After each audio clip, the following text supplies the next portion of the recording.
Welcome back to the channel, guys. Today what we're doing is transplanting out our pepper plants, and we're going to start our onion seeds. But before I transplant the peppers in, I need to just finish setting up this irrigation right here. So let's get into it. Now, a lot of you might be wondering if it's too soon to start planting out your fall garden. I know it's really hot. It's really hot right now as I'm doing this. But one thing I think isn't quite understood maybe in the gardening community all the time, especially with new gardeners, is that there's a difference in the fall garden between your warm season and your cool season crops. When I say warm season crops, I'm talking about the peppers, eggplants, tomatoes, beans, any squash or cucumbers also. Those plants tolerate the heat and they really like the warm weather.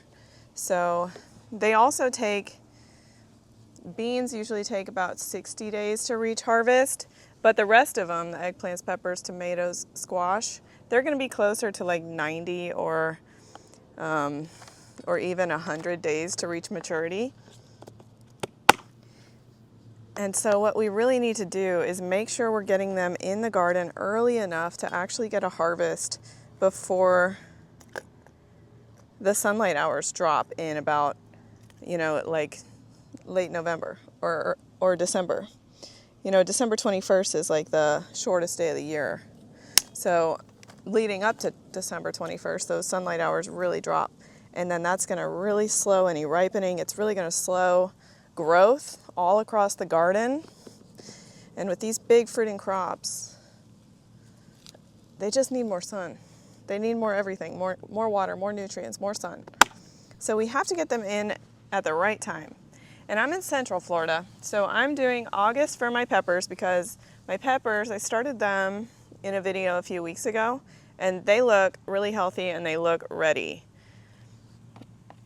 Tomatoes, you could wait until September if you wanted, especially if you're in South Florida, you're gonna wanna wait until September.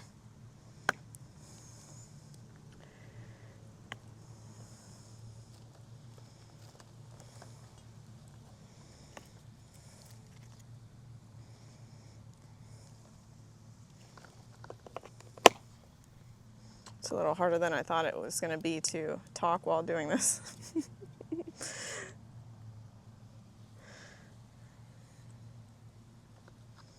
You guys will have to let me know in the comments below if you guys are starting your warm season stuff yet in the garden. You could, now we really have a window. It's a short window though, so you could do it in August or September. So you're not late. I'm catching the very early part of the transplant. And part of that is because I personally think it's hard to keep seedlings alive in these trays because it just seems like I have all these weekend adventures where I'm going out of town for a night or two. And during times like that where I'm traveling, it's really hard to figure out how I'm going to water the plants that are in the seed starting trays. It's easier actually to have them set up on the drip system outside in the garden, and then they get water. They could definitely benefit from a shade cloth right now in the early part of the season, the early part of their fall season. But they don't necessarily need it. As long as I've been hardening off these seedlings for the past week. I started off with just putting them in the lanai, getting them a little bit used to the wind and the temperature for a few hours, and then I started giving them a little morning sun the next day. Morning sun is a lot more gentle than the harsh afternoon sun. And yesterday I kept them out from the time I woke up in the morning to about 4 or 5 o'clock p.m. and then I put them in. And so today's their first full day out, and I'm going to go ahead and transplant them out during that full day. They look like they're ready. They're not showing signs of being sunburnt or anything. And I'm eager to get it going.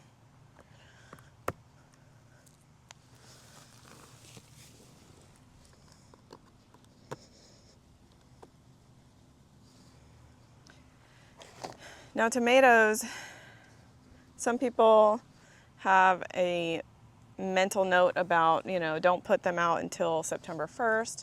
And that's fine. Keep in mind, I mean, that's only 2 weeks away from right now. It's not like temperatures and stuff are going to change that dramatically.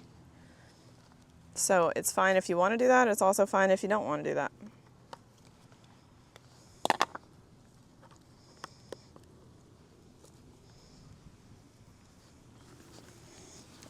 So this is the Vego Garden irrigation kit. And I have it installed on the other raised bed. So both of my new raised beds are getting this irrigation kit. And I really like how easy it is to snap together. And you can control the level of like spray that comes off of these sprinklers. You can make them like more like a sprinkler type spray, or you can make them more like a drip or closer to a drip. I like how it stays out of the way. They have it anchored with these brackets to the edge of the bed. So I'm happy with it.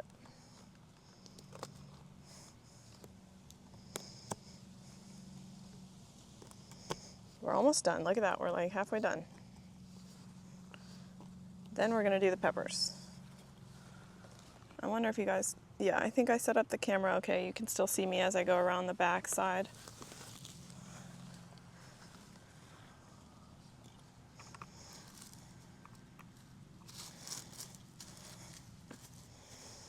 The one thing that I wish I had today that I don't think I have is like a fertilizer to put in the planting hole with the peppers. I meant to go get some, but I've been having some issues this week with getting around because, well, my car is in the shop.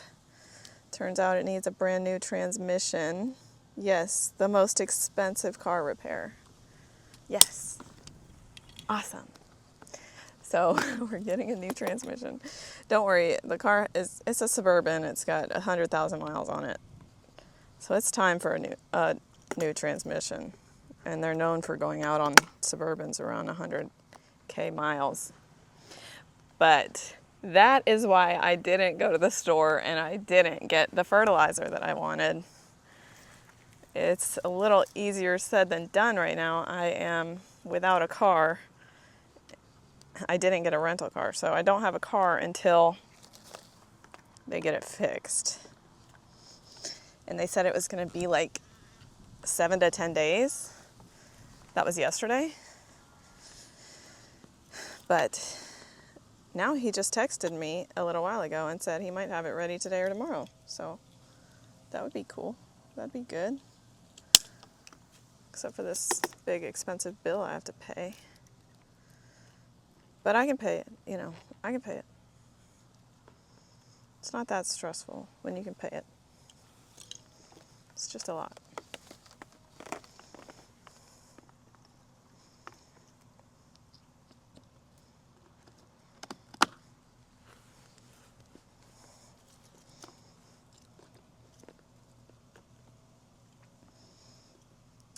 But while the car was in the diagnostic phase, I dropped it off, you know, at the auto shop, at the mechanic shop, whatever you want to call it. And at first we didn't know what was wrong. I just knew something was wrong. I knew it was probably the torque converter or the transmission. And I was like, well, maybe we should consider getting a new car instead of repairing it. And I started looking at cars online.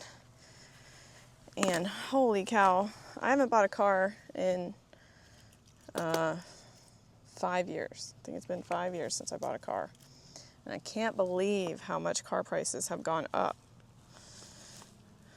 I'm like, oh my gosh, this is insane. The price of like a new Suburban, I have a Suburban right now. The price of a new Suburban is insane. So we're fixing the Suburban.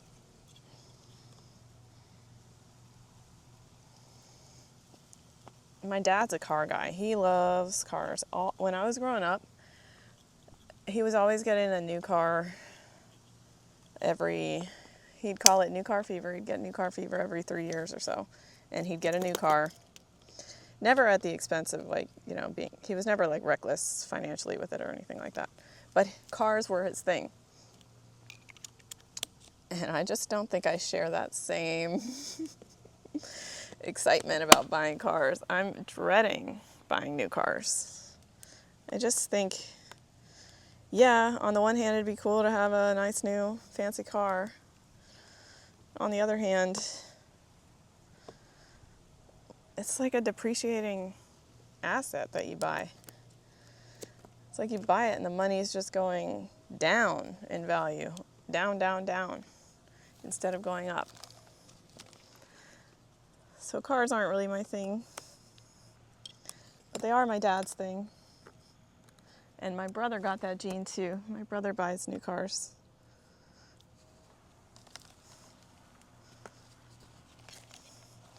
You'll have to tell me if you're a car person or not a car person.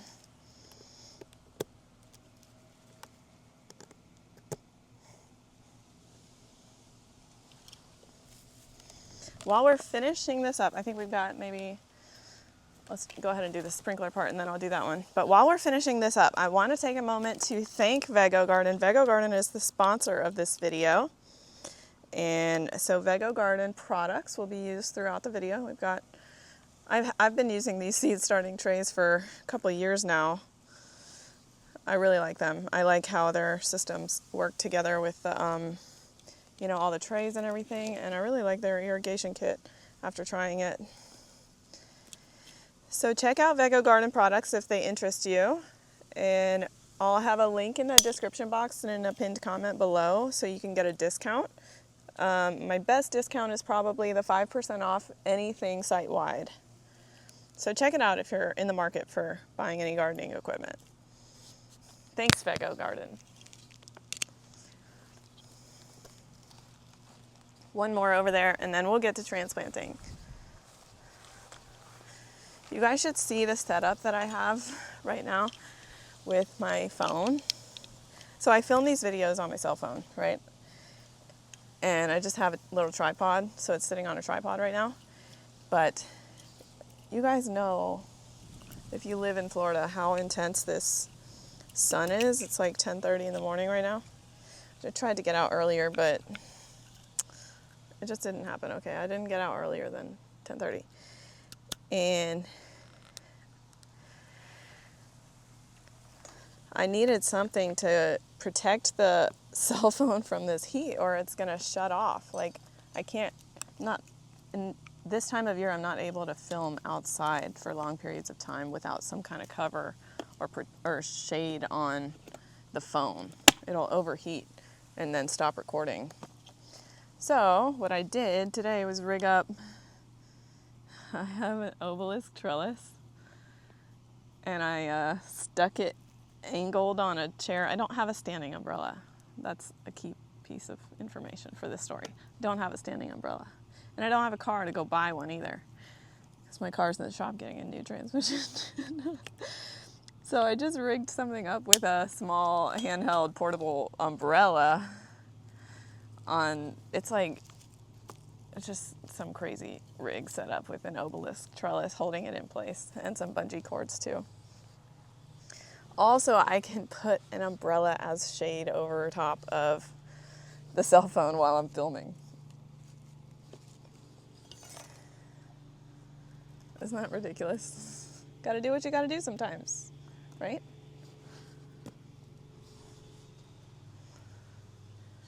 Okay, I think we're done with the irrigation. Let's set this stuff aside and we'll get to planting. Planting is the really fun part for me. Maybe you share that idea, that feeling. Okay, so one thing I want to point out is this is a brand new bed. I filled it with raised bed mix from Rockledge Gardens, my local nursery. By the way, tickets are on sale now for my August 23rd seminar. It's called like a Florida gardening blueprint. We're going to talk about planning your garden. But I've noticed with this soil, It is like, it has compost, a little sand. It's like 5% sand, 30% compost, and then there's like pine bark fines and stuff in it too. But I've noticed that if it gets wet, like this is pretty stiff, and so I don't want it to stay stiff. I'm going to take my little cultivator. It's a Vego Garden cultivator, by the way. They have some pretty nice tools. I'm going to just mix up the soil like this. I don't want to put my beautiful pepper plants that I've worked so hard for into compacted soil. So I'm going to just loosen it up.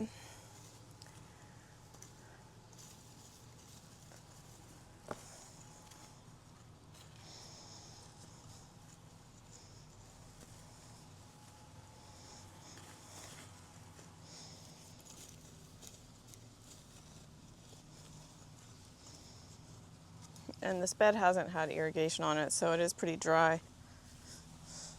I need to run the irrigation. I'll do that a little bit later because my irrigation is run or controlled by an app on my phone. Can't really do it when I'm filming. At least not without turning it off and turning it back on.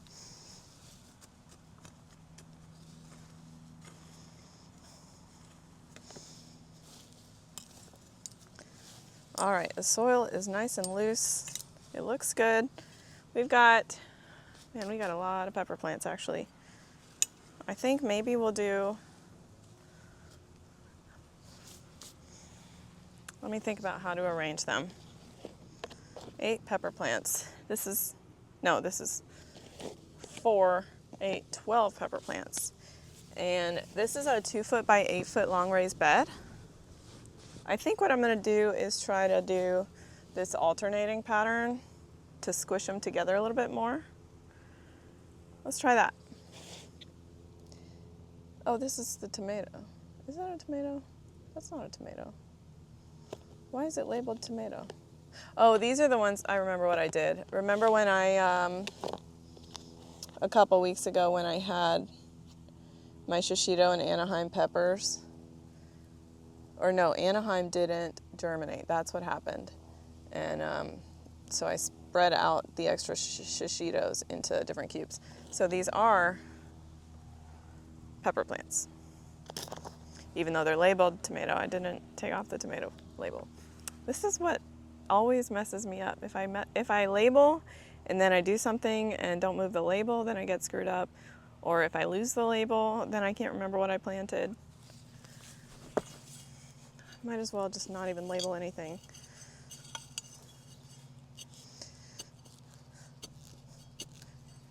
All right, when it comes to transplanting, let's do shishito first. Shishitos, the soil is, oh yeah, look at that root system. The soil's not dry, but it's definitely not soaking wet either. You can see it's got a really nice root system. These I grew in a regular seed starting mix, and then I fertilized with a liquid fertilizer through bottom feeding as they were growing. So if you notice your pepper plants kind of growing too slowly, add some fertilizer. I like a liquid one indoors. A liquid with the bottom feeding is easy to manage. A granular is like, it just doesn't feel like you have enough time for a granular to do anything, even though I'm probably wrong about that. I just feel like I don't like it on seedlings. We'll do the other shishito right nearby. So when we want some shishito peppers for lunch or dinner, we're going to come out to 2 plants right here. Now you're going to want to keep the soil level the same as it was in the transplant cell, in the seed starting cell. And what I mean by that is don't bury it deep. Tomatoes you can bury deep because their stems are basically covered in these like beginner roots, or it looks like fur or like hair on the stem of a tomato plant. It's like baby roots. That's why it's okay for burying a tomato plant deeper, but a pepper plant doesn't do that. Don't bury your pepper plant too deep. I think right here, because we're next to the trellis is going to have 3 cucumber plants soon. I'm going to put this one right here, away from the trellis. I think it's more shishitos, even though the label says Anaheim. My Anaheims didn't germinate.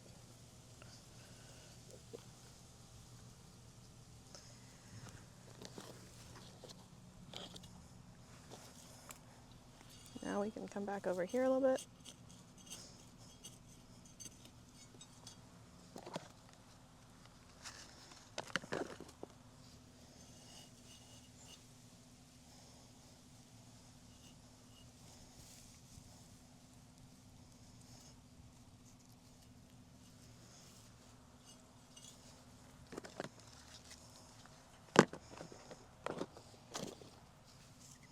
Now you guys might be looking at my setup and noticing this tree right here.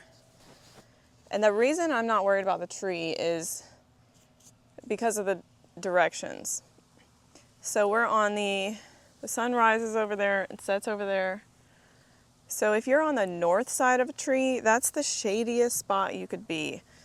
The north side of a tree is not a good space for big fruiting crops in a garden. But we're on the south side of this tree, and so you can tell right now, 10:30 in the morning, we're getting full sun. And then in the afternoon, it shifts a little bit. So right here is in the shadow right now, but in the afternoon, probably here in about an hour or two, it'll be in the sun. And I used to have the garden. My very first location for the garden was like a 3.5 by 6.5 foot raised bed, like right here. And my husband always made fun of me for that location because it was just kind of in the middle of the yard, and it wasn't like parallel with the fence or anything like that. And so it just literally looked like I threw the garden out in the middle of the fence, or in the middle of the yard. And it was always just a source of jokes between us. And but it was on the south side, and I was growing tomatoes, peppers, carrots, cucumbers, all of them. So I know it's going to be just fine.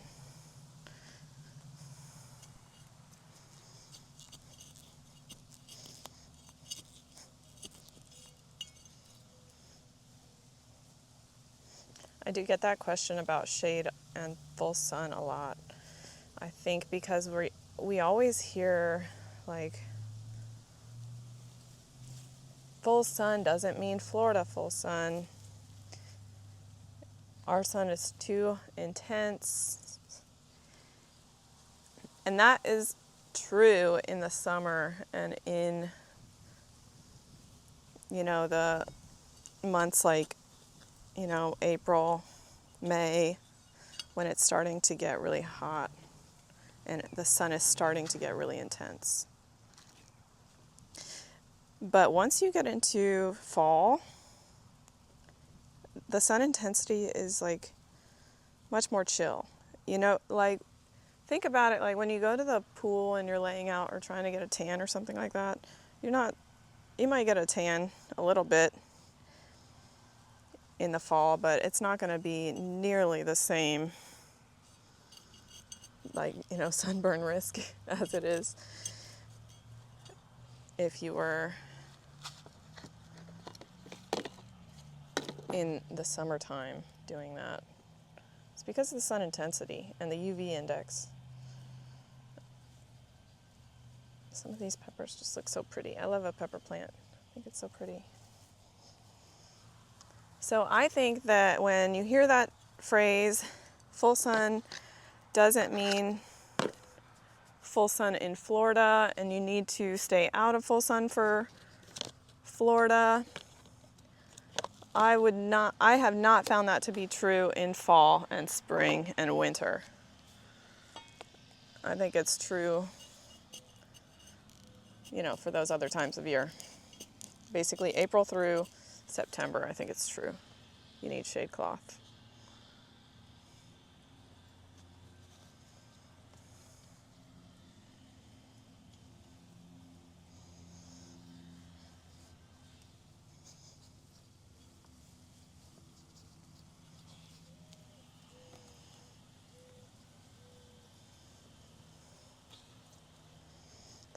Look at how many pepper plants we have in this raised bed.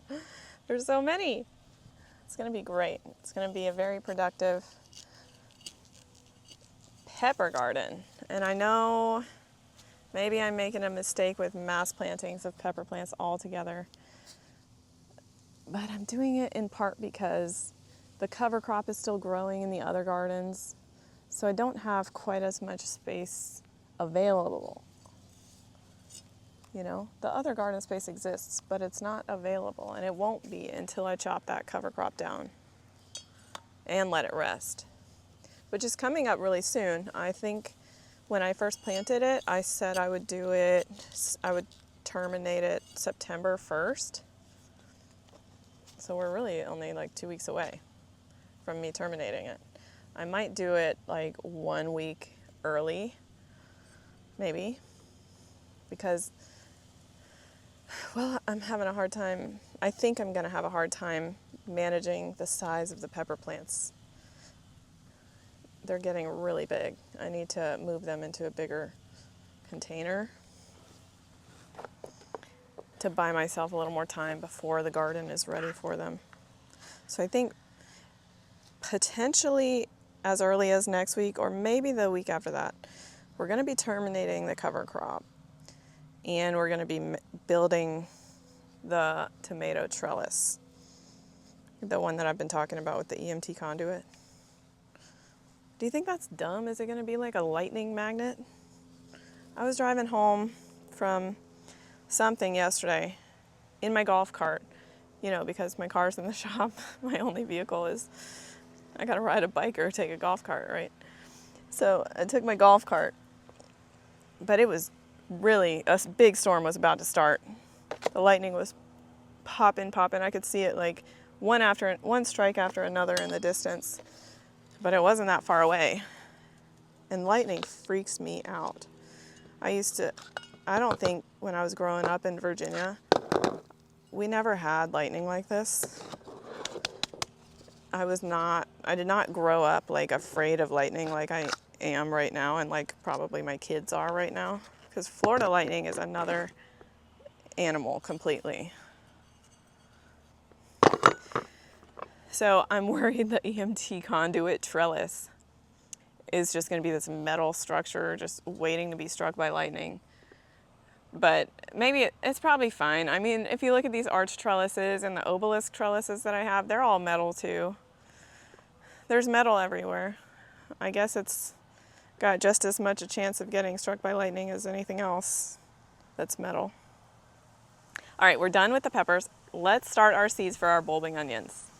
All right, we're ready to start the onion seeds. I've got 3 bags of Texas 1015 yellow onions. I got these at Vego Garden.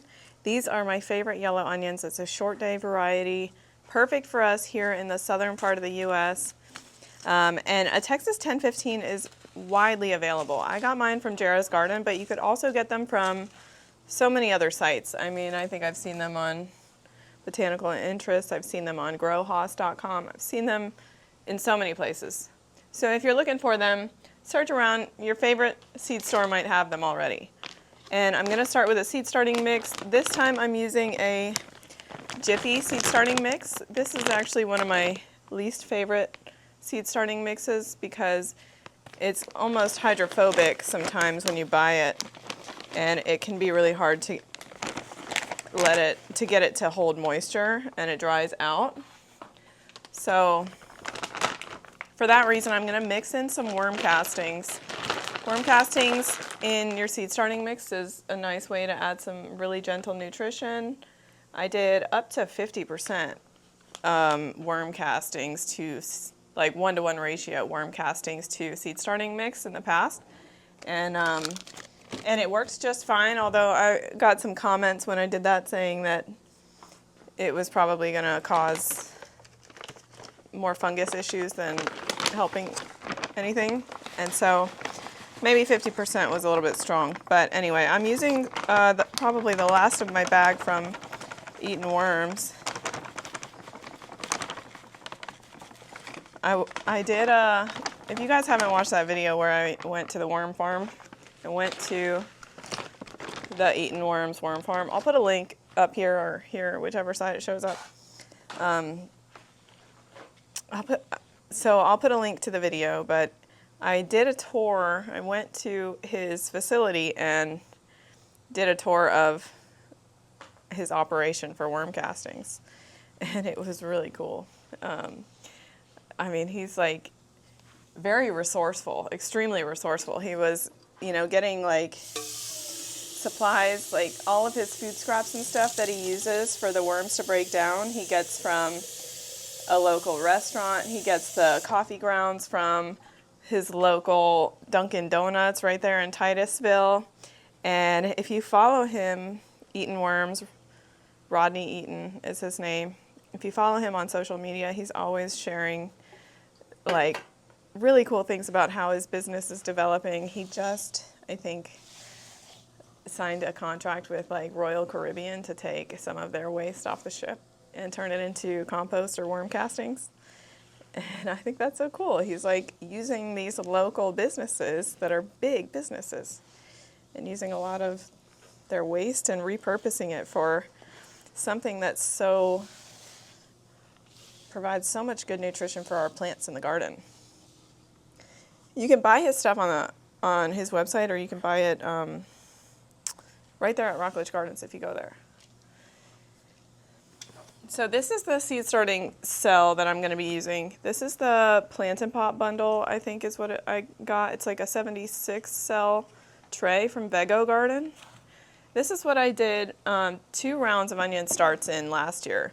Last year when I did it, I did a video, like I think I started my seeds really early on purpose because I wanted a full video about from seed starting all the way through transplant. I wanted that to come out right now in August, and I needed to prepare that stuff, so I grew the onions earlier. And then, well, I just kind of used the onions as green onions and started over because it was too early for the garden. It was perfect for the video, but too early for the garden, And so I did 2 rounds of them in here last year. And I really liked the way that it worked. I was able to pull the seedlings out. Like I planted them densely, which we'll do again today. I'll show you. And then you just use this tool. I'll show you in a second. Use this tool to help pop them all out. And then when you pop them all out before you transplant them, that's when you're going to separate them.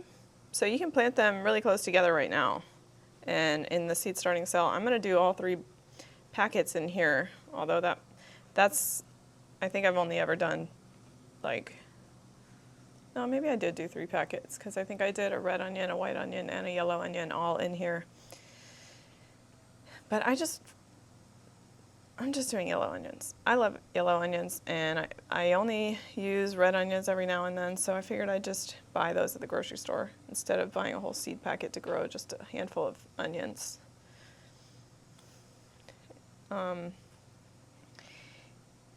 Yeah, so I think I did 3 packets in here before. Right now what I'm doing is pressing down the seed starting mix into the cells with my hand. We gotta have that. I know I probably sound like a broken record saying it, but when it comes to seed starting, you're gonna be bottom watering. So like all these cells right here, oh my gosh, I'm gonna make such a mess. You see all these holes right here on the bottom of the tray?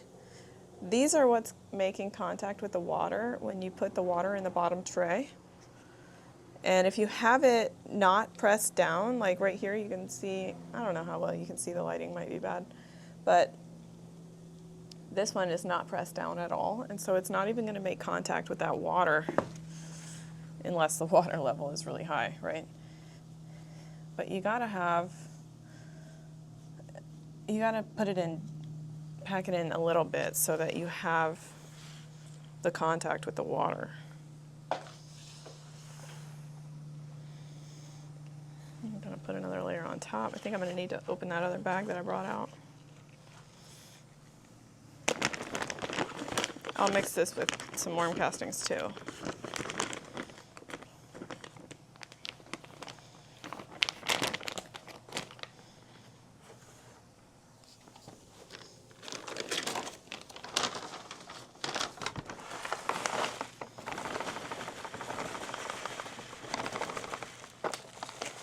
And there we go. It's time to go buy some more worm castings. Well, I guess I'll have to wait until my car's back. We're gonna wet this, pre-moisten it also. That's really important too. You can't have something that's this dry, especially this mix. I know this mix gets hydrophobic if you keep it dry before you put it in the seed starting cell. It's just gonna be really hard to get it wet.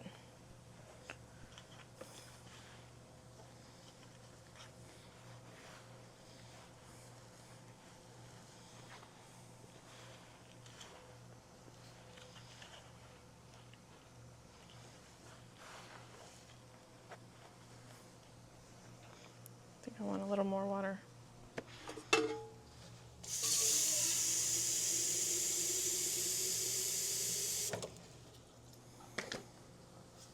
So while we're standing here, I always get comments about the window, my neighbor's window over there.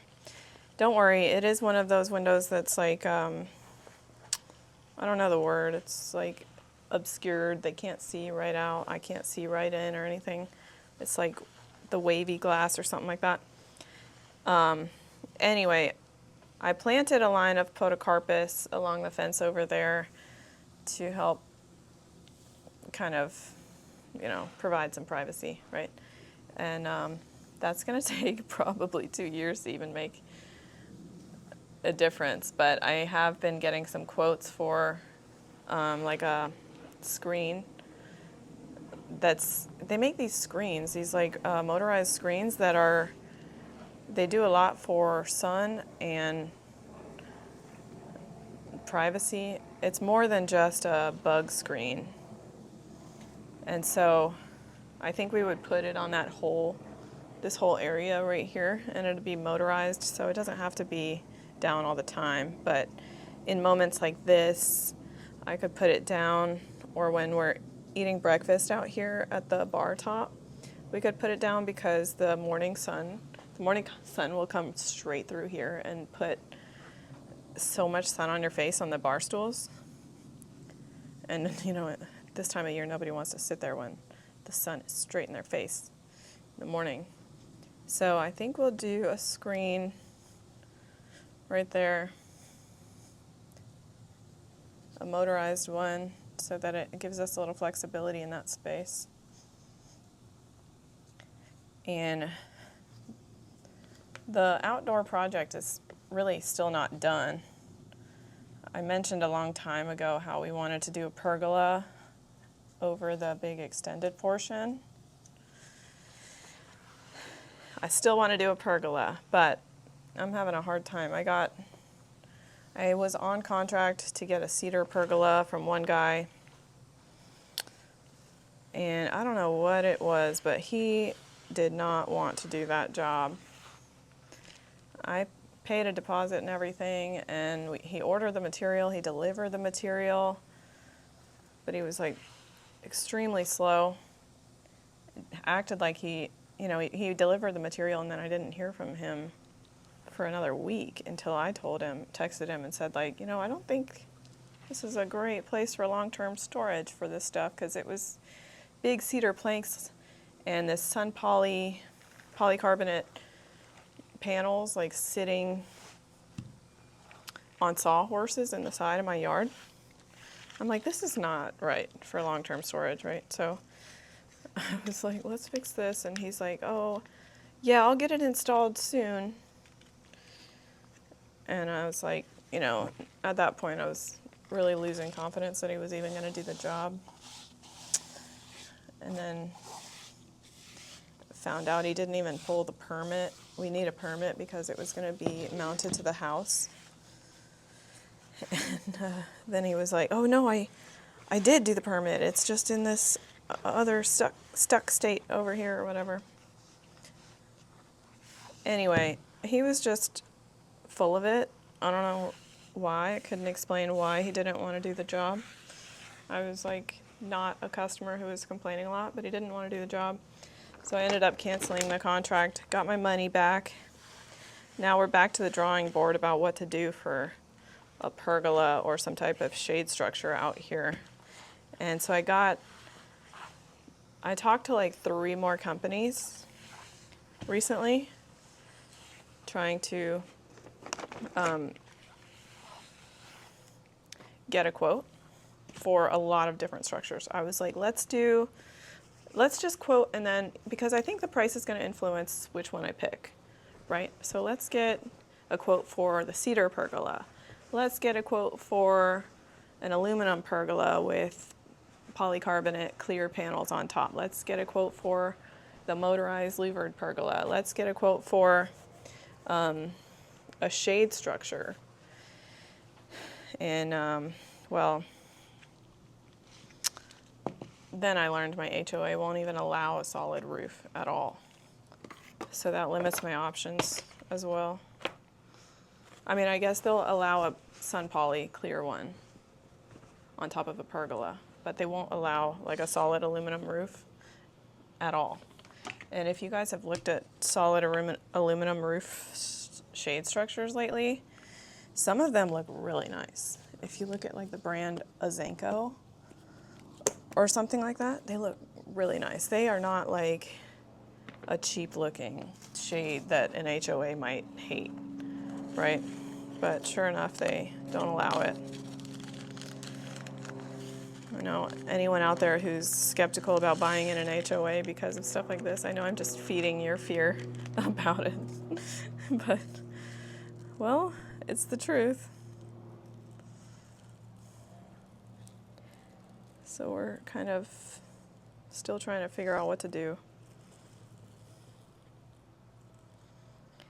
Got a lot of quotes. I got to do an HOA approval before I do anything. The only approval I have right now is for a cedar pergola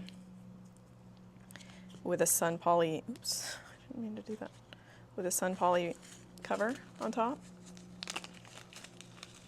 I'm skeptical about continuing with that idea because I think it's probably the highest maintenance option. I'd be probably doing some kind of sealant or stain maybe on an annual basis. And then I think that polycarbonate, the sun polycarbonate panels, eventually they seem to yellow, and I think I'd have to clean them like with some kind of wash to get the mildew off that might build up on them. If you guys have one, I'd love to hear your maintenance, what your maintenance is like on them. And so we're still trying to figure it out. Some of these lead times though, man, like we're in August, and if I wanted to get something by like Thanksgiving so we could host Thanksgiving, some of them have a lead time of like 6 months. I'm like, this is insane.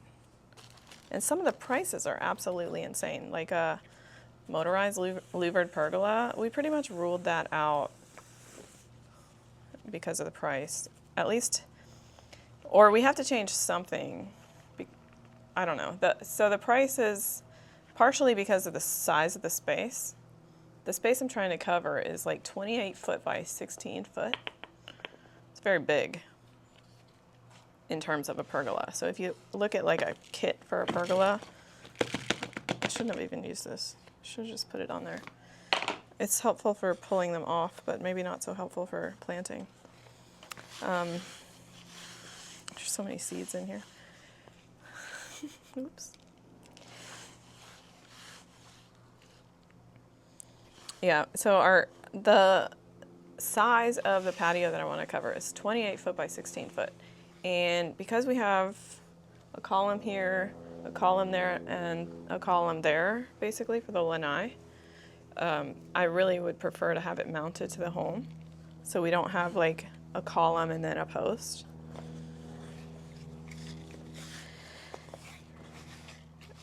I think that's majorly contributing to the price because that puts you in the category where you need a permit and everything. You need structural engineering to weigh in and sign off on it.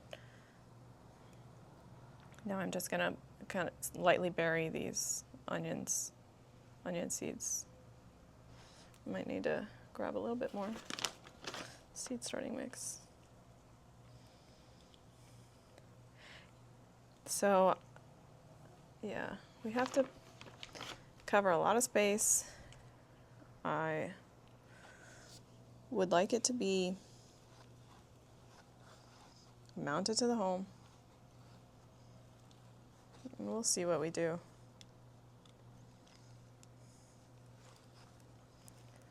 I don't think it's realistic to get it in time for Thanksgiving though, unless I were to do like, I could kind of do a DIY thing where I install multiple kits, like 2 kits next to each other.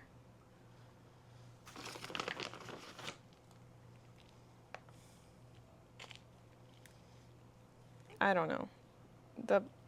The answer is we don't know what we're doing now about it yet, and I'm a little bit burnt out on getting quotes. Just gonna take a break from it for a minute and figure it out later.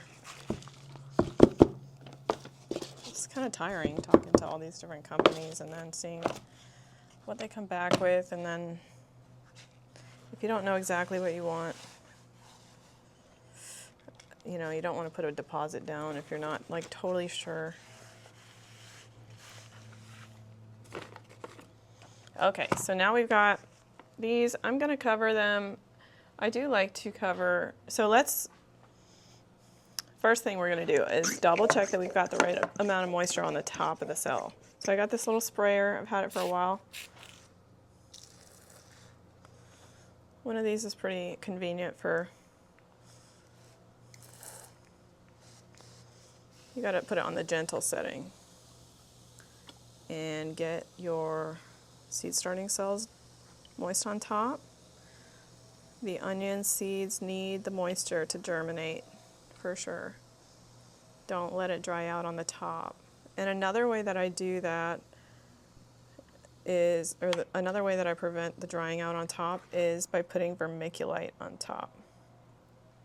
Vermiculite is one of those amendments that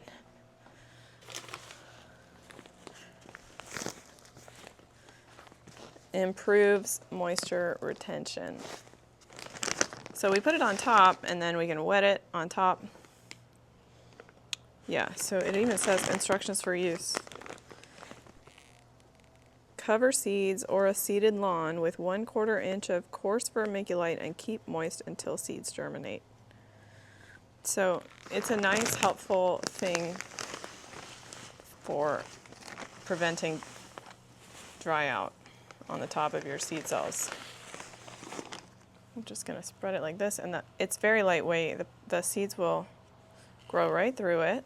Don't worry about that.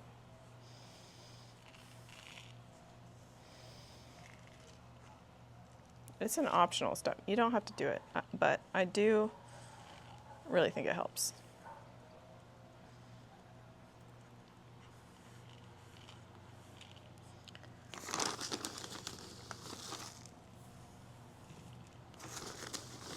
I'll drop a link to my onion video if you guys want something that is like a real how-to. I'll drop a link to that one from last year. That'll cover all the steps from seed, like from this point all the way through transplant. It's a good video to watch if you've never grown onions. And I would encourage you to grow them from seed. I think it's fun. I think once you get the timing right and you get the onion type correct, it's really not that hard. I think it's it can be hard, or it can feel hard, because you get like basically one time a year to do it. If you miss this window, then I mean, you're not going to succeed at growing windows. Like, there's not enough time to try and then fail and then try again.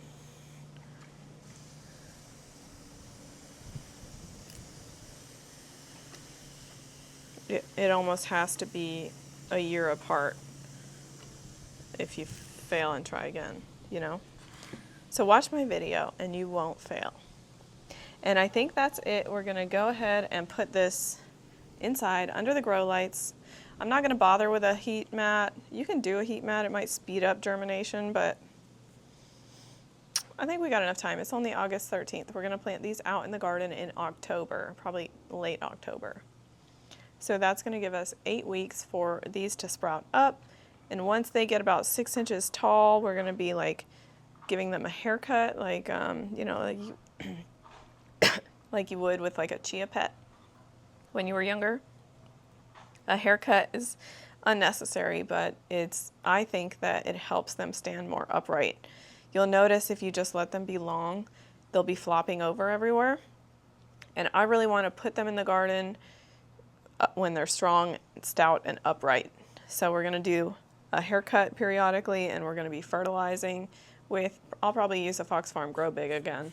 You definitely want to do something that's got some nitrogen, and you also want phosphorus for the root development in the early stages of life. So I think that's it for today's video. And next week, I think the next few videos coming up are going to be making the tomato trellis and terminating the sun hemp cover crop. And I think we also need to be seed starting. In September, we'll be seed starting for our brassicas. So hit that subscribe button if you're interested in following along, and I'll see you guys next time.